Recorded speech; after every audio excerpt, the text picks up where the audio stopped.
Lima se muere de a pocos. Estamos aquí en el Valle de Chillón, uno de los valles abastecedores de alimentos de Lima, y podemos ver cómo se usa indiscriminadamente plaguicidas de alta toxicidad. Estamos aquí con el ingeniero Luis Romero, que puede explicarnos un poco mejor lo que está ocurriendo. Estamos en un campo de brócoli, en este valle que le queda a Lima metropolitana. Es el único valle que se dedica a la producción de alimentos que son ofertados o son vendidos a la ciudad de Lima. Sin embargo, la producción de hortalizas en este valle hace uso indiscriminado de plaguicidas de alta toxicidad, y esto genera todo un problema ambiental y un problema en la salud pública, especialmente por la presencia de los residuos que tienen las hortalizas cuando llega al consumidor. Entonces, por esa razón es necesario impulsar una campaña para implementar un plan de reducción de uso de venenos y de esta manera cuidar la salud de los consumidores. Vamos a plantear una ley que regule el uso de plaguicidas para que haga un control más estricto de estos tóxicos en la producción de nuestros alimentos. Es un crimen además que la venta de estos agrotóxicos se dé en el casco urbano.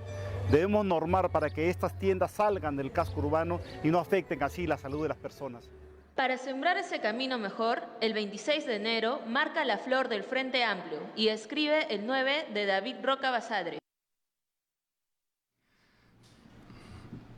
Hola amigas y amigos de La Mula, bienvenidos a una nueva mesa mulera electoral. En las anteriores mesas hemos hablado sobre reforma política, sobre corrupción, temas de género, inseguridad ciudadana, temas todos muy importantes. Sin embargo, muy pocos candidatos han hablado acerca de temas ambientales. Y a propósito de ello estamos con David Roca Basadre, candidato por el Frente Amplio, va con el número 9 a este nuevo, quieres formar parte de este nuevo congreso. Bienvenido, David. Gracias, Alberto, por la invitación. David, acabamos de tener la COP25 en Madrid, la COP sobre cambio climático. El Perú estuvo ahí, hizo algunos anuncios de los avances en los que ha ido proyectándose el Ministerio del Ambiente. Hemos, como recordamos, en 2015 se firmó el Acuerdo de París, el Perú lo suscribió, luego hemos tenido en el 2018 una ley marco de cambio climático, recientemente se ha promulgado el reglamento, también el año pasado tuvimos, o el 2018 también tuvimos la ley que prohíbe el plástico de un solo uso con su respectivo reglamento. ¿Cómo ves a nuestro país en estos temas ambientales que son y deben ser tan importantes y deben estar en la agenda política?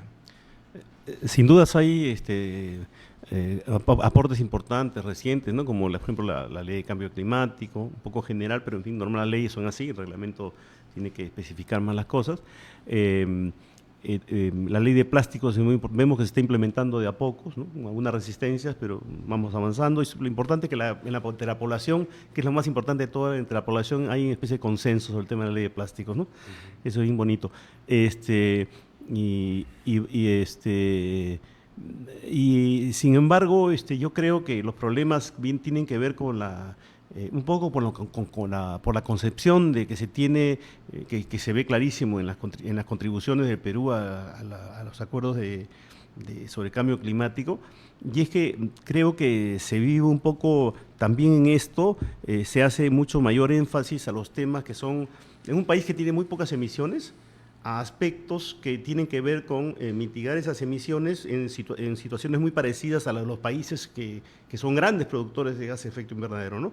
Y lo cual está bien en el sentido de que si vamos a construir país, estamos edificando un país, tenemos que evitar copiar las cosas malas que se han hecho ahí. Entonces tenemos que efectivamente implementar estas cosas, pero en un sentido, digamos, de previsión para que en adelante no seamos países malformados como aquellos.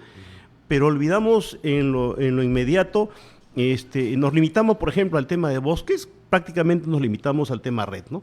Y el tema red no nos asegura nada, ¿no? No nos asegura nada, y es una especie de proyecto de evitar deforestación, ¿no? Con pocas propuestas para reforestación reales, ¿no? y que además con leyes como la ley de hidrocarburos o como todas las complacencias que se da a las diversas actividades extractivas en los bosques, que sería nuestra contribución mayor, ¿no? Cuidar nuestros bosques. Ahí, digamos, lo que se hace es tan poco que finalmente ocurre lo que ocurre, ¿no? Que salimos jalados en lo que se refiere a partir de diversos institutos de observación sobre lo que hacemos para el cambio climático, terminamos en la última cola, ¿no? O sea, dicen, si Perú va a hacer todo si el Perú plantea eso, y el mundo entero sigue lo que dice el Perú, pues simplemente no hacemos nada, ¿no?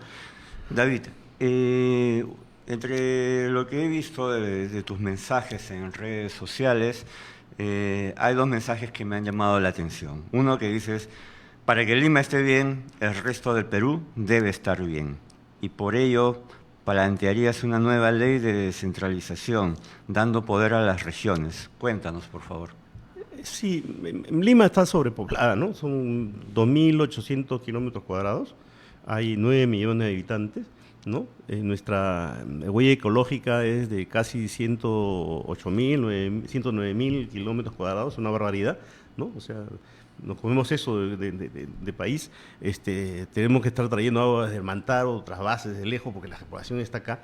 Entonces, digamos, esto es invivible y creo que no tengo que explicarlo mucho, porque todo el que vive en Lima sabe que esto simplemente no es insoportable. Y hacen bypasses y qué sé yo, y eso mitiga un tiempito, una situación y luego se vuelve a poblar. Acaban de, ahorita mismo por el tema de los ambulantes, acaban de liberar zona de Gamarra, de ambulantes, y uno se ha ido a Susel, que era la mano fuerte de ahí, y están regresando, porque es inevitable, porque vuelven, porque hay necesidad, ¿no? Entonces hay mucha gente, y hay mucha gente porque hay pobreza en el resto del país también, ¿no? Entonces el centralismo de Lima está dañando a Lima. Entonces, lo único que nos queda es plantear una nueva ley de regionalización, pero con otra mirada, no una ley de descentralización centralista como la que hay ahora, que distribuye funciones y recursos y se las retira cuando le conviene, sino una ley que más bien promueva un shock de inversiones, tanto del Estado, para eso hay que cambiar Constitución, porque hay que desatarle las manos al Estado para que pueda hacer de todo tipo de inversiones que permitan generar polos de fomento no me gusta usar la palabra desarrollo, ¿no? Para fomentar procesos, digamos, sociales y económicos sólidos en las regiones, para que la gente quiera ir hacia allá. Entonces tenemos que distribuir población. Hay un exceso de población. Como se ha hecho todo a la buena de Dios, se ha hecho todo a lo que cada uno quiere, ¿no? Y en función simplemente de intereses sobre todo de los exportadores que necesitaban posicionarse en Lima, ¿no? Y eso viene desde la conquista, ojo, porque antes tributábamos, ahora exportamos, pero es la misma cosa, ¿no? Estamos pendientes de lo que piden en Europa. Si en Europa quieren comer espárragos, entonces todo el mundo cultiva espárragos y entonces se tiran todo el agua de Ica, ¿no? Entonces todo eso tenemos que cambiarlo, ¿no? Y tenemos que pensar más en entender a nuestra población, y a nuestra población hay que darle la posibilidad de poder adquirir cosas, de tener lo que quiere, y en todo el país, ¿no? Que hay universidades, salud, entretenimiento, empleo, en fin, todo lo que debe haber en todos lados, y para eso hay que hacer un shock de inversiones fuerte, y esto es un tema gravísimo, porque nos jugamos la vida con esto. Creo que tú sabes, ¿no? Las previsiones sobre agua para Lima después de los glaciares son el Perú nulas. es un país vulnerable al Y cambio en climático. 30 años vamos a tener una crisis de agua terrible, ¿no? Tampoco estamos haciendo nada para eso, ¿no? No. ¿Y qué debería hacerse? Por ejemplo, el tema de reforestación es importante. Cuando no haya glaciares, ¿dónde salía el agua? De los bosques, pues. Pero los bosques donde estamos sembrando no estamos haciendo nada de eso, ¿no? Entonces, a mí me parece que en eso nos estamos jugando la vida. Y en este caso la descentralización es importante. Y mira, hay un referente que yo he mencionado alguna vez en unos textos que he escrito, y es un personaje notable que yo recomiendo recuperar, que es Emilio Romero. Y Emilio Romero, un intelectual puneño importantísimo, él hablaba de que antes, y dice, yo me debatía con mis amigos izquierdistas, le dice, porque decía que antes que pensar en esa distribución hay que pensar en cómo hacemos un país donde agua, tierra, hombre estén de manera armónica en todas las partes del territorio, ¿no? Y esa es una reflexión importante, es un avanzado de la ecología, si quieres, Emilio Romero. Por supuesto, ¿no? Eso tiene que ver con el concepto que se tiene acerca de la naturaleza en los Andes y en la Amazonía. Así es. Y entonces, ¿cuán difícil es que el Perú sea un país sostenible? ¿Qué más debemos hacer? más allá de la descentralización, con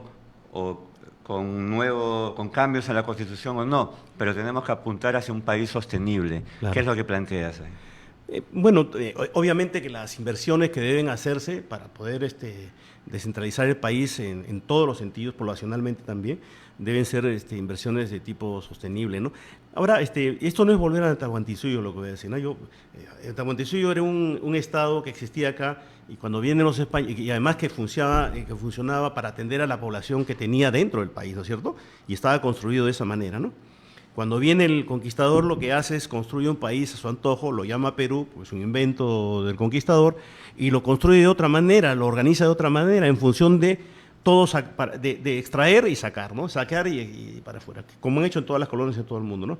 Nosotros nos hemos mantenido con ese modelo, seguimos con el modelo colonial, ¿no? Hay que decolonizar, ¿no? Y decolonizar significa también empezar a pensar más en nosotros mismos, más en nuestro territorio y más en nuestra población, ¿no? Y en el cuidado del entorno que tenemos para que esto nos pueda satisfacer. Yo creo que si nosotros somos conscientes de que primero somos nosotros y no los que quieren comer alcachofas en Europa, ¿no? Vamos a tener una visión de mucha mayor sostenibilidad, porque vamos a estar pensando en nosotros. Creo que hay la crisis de clases dirigentes que no piensan pues en la gente que vive en el país, ¿no? La sostenibilidad se va a garantizar a partir del momento de que efectivamente pensemos en el país y en nosotros los peruanos y en la gente que vivimos acá, ¿no? De hecho, hay campañas de adaptación al cambio climático, por ejemplo, de parte del Ministerio del Ambiente, del Ministerio de Agricultura, pero en paralelo hay mucho trabajo de peruanas y peruanos en los campos, y ellos mismos son resilientes y en algunos casos usan ese conocimiento ancestral para salir adelante. Es cierto eso, y eso lo ves. Y también ellos son los más conscientes de los efectos del cambio climático, ¿no? En la ciudad la gente ni se entera, o sea, lo aprende teóricamente o porque cambió un poco la temperatura. Todavía no somos conscientes aquí pero del en el campo la gente ve que cuando antes miraba al cielo veía una señal, eso significaba lluvia, ahora ve lo mismo y ya no significa lluvia. O sea, ya no entiende lo que está pasando. La producción es menor, ¿no? Incluso estamos viendo en los mercados algunos productos que están llegando más pequeños también, y la gente ni siquiera se pregunta por qué, pero el agricultor sí está preocupado. Y esa agricultura hay que apoyar a la pequeña agricultura, por ejemplo, es una tarea fundamental y principal, ¿no? Y ahora que hablas de agricultura, también uno de tus mensajes es de que Lima está amenazada por plaguicidas. Claro, eso está ligado más al tema hay un tema pues de abastecimiento de Lima grave, ¿no? Eso lo he podido comprobar. A mí tengo un buen amigo, el ingeniero Luis Romero, que maneja ese tema hace mucho tiempo, y con él he podido conocer los valles de Chillón, pero ocurre en otros valles también, ¿no? Que se usa plaguicidas que están prohibidos a nivel internacional, que son venenosos, ¿no? Y se usa con toda normalidad, no hay ningún control sobre esto. SENASA falla, pero absolutamente en esto, ¿no? Y eso es lo que nos llega a la mesa. Nosotros comemos todos los días todo tipo de plaguicidas, alimentos que están sido regados con estos plaguicidas. Existen otro tipo de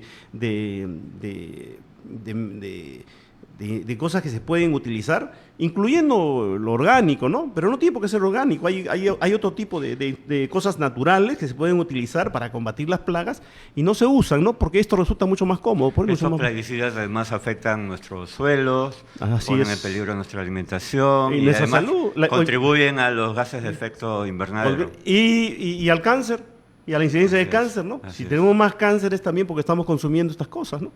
David, a ver, llegas al Congreso y quedaron dos temas importantes en el Congreso, en temas ambientales.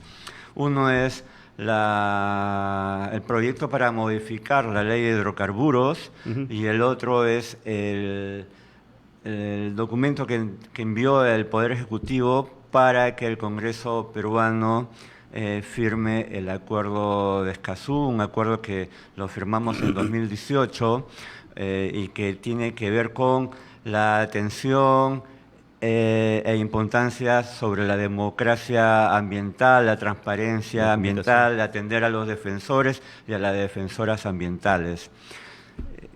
¿Qué ocurre? ¿Por qué debemos de apoyar o no la modificatoria en la ley de hidrocarburos. Cuando estamos hablando de ser más sostenibles, recientemente el Ministerio de Energía y Minas, a través del presidente también, habló de inversiones sostenibles.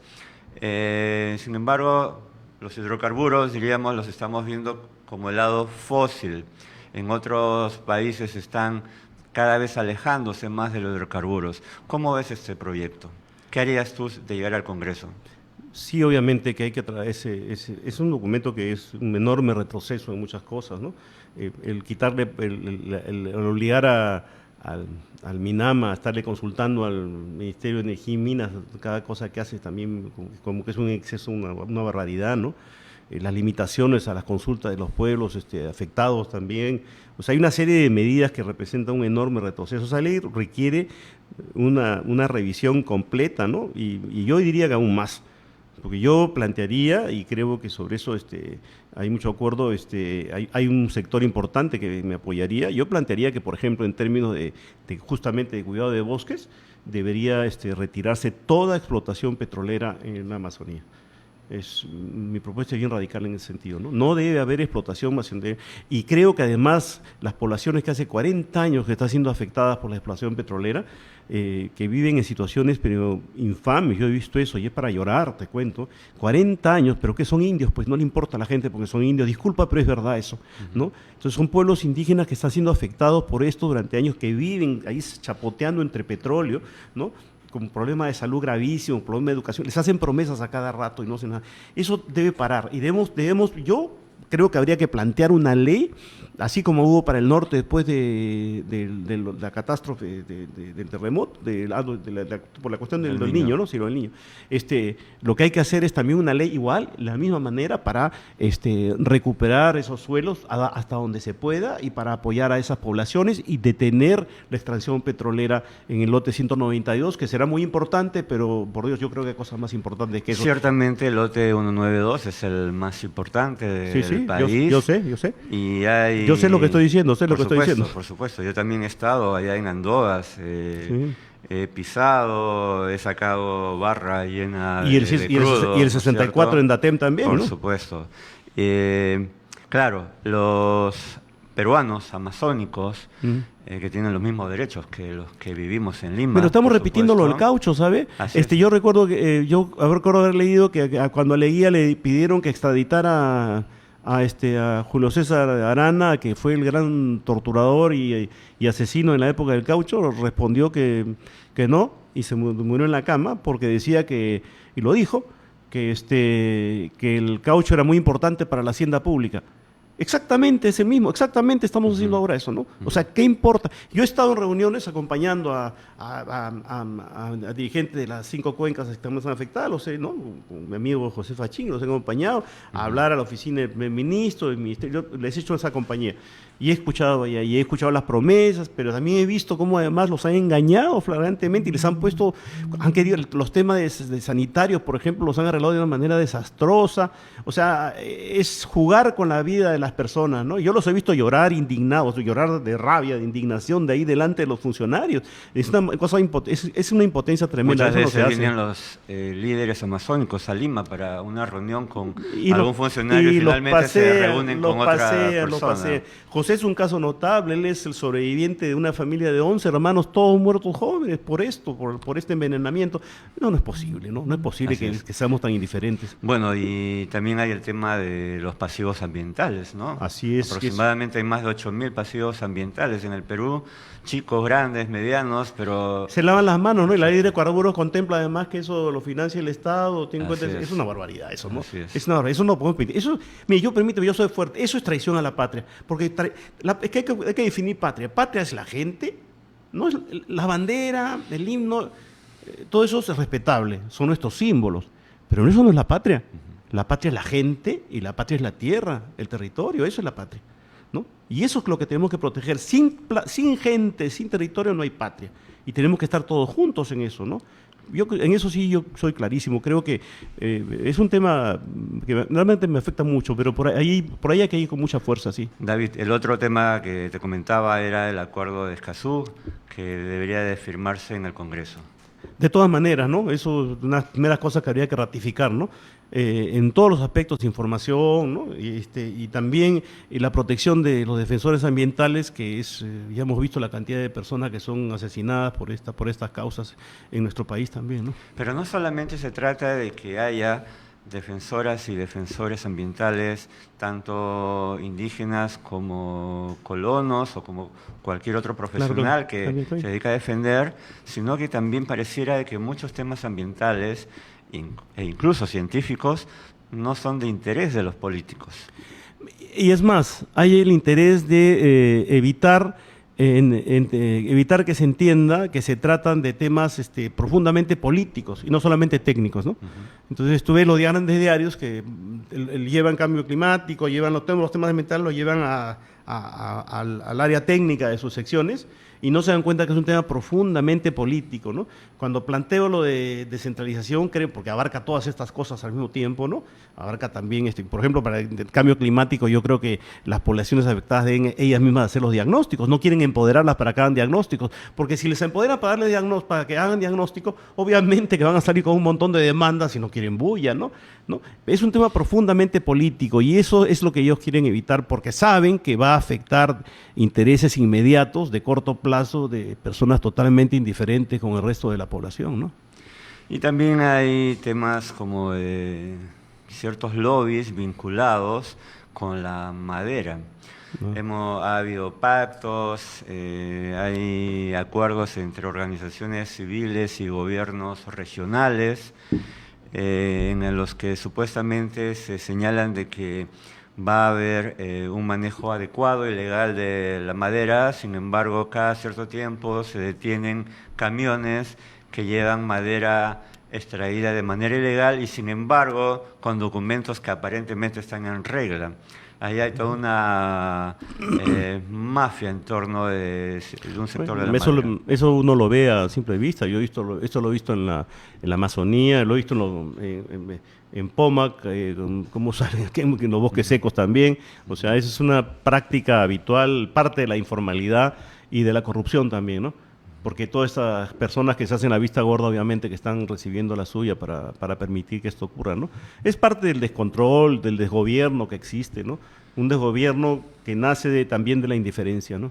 David, tú que has recorrido el país durante muchos años como investigador, también como periodista, como consultor, has visto a las poblaciones originarias en su día a día, enfrentándose a toda esta variabilidad climática, pero también has visto en los recientes años que en la capital hay toda una movida juvenil, universitaria, incluso escolar, aunque incipiente, pero que se están manifestando y exigiendo un respeto a nuestro medio ambiente, al planeta.